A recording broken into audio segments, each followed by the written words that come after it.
Livre de la Genèse, chapitre 16.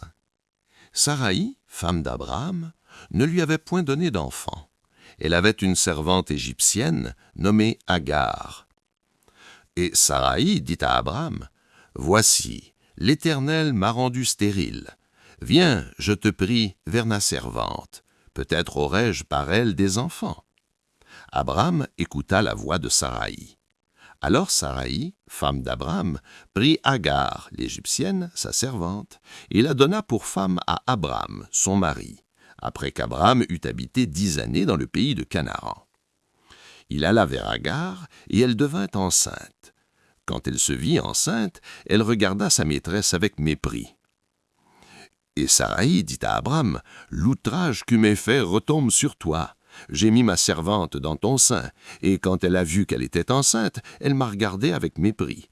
Que l'Éternel soit juge entre moi et toi. » Abraham répondit à Saraï, « Voici, ta servante est en ton pouvoir.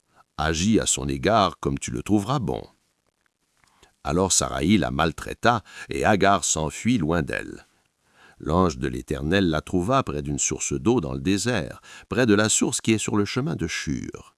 Il dit, « Agar, servante de Saraï, d'où viens-tu et où vas-tu » Elle répondit, « Je fuis loin de Saraï, ma maîtresse. » L'ange de l'Éternel lui dit, « Retourne vers ta maîtresse et humilie-toi sous sa main. » L'ange de l'Éternel lui dit, « Je multiplierai ta postérité, et elle sera si nombreuse qu'on ne pourra la compter. » L'ange de l'Éternel lui dit, « Voici, tu es enceinte et tu enfanteras un fils, à qui tu donneras le nom d'Ismaël, car l'Éternel t'a entendu dans ton affliction. Il sera comme un âne sauvage, sa main sera contre tous, et la main de tous sera contre lui, et il habitera en face de tous ses frères. » Elle appela Atta El-Roi, le nom de l'Éternel qui lui avait parlé, car elle dit, « Ai-je rien vu ici après qu'il m'a vu ?» C'est pourquoi l'on a appelé ce puits le puits de Lachaï-Roi.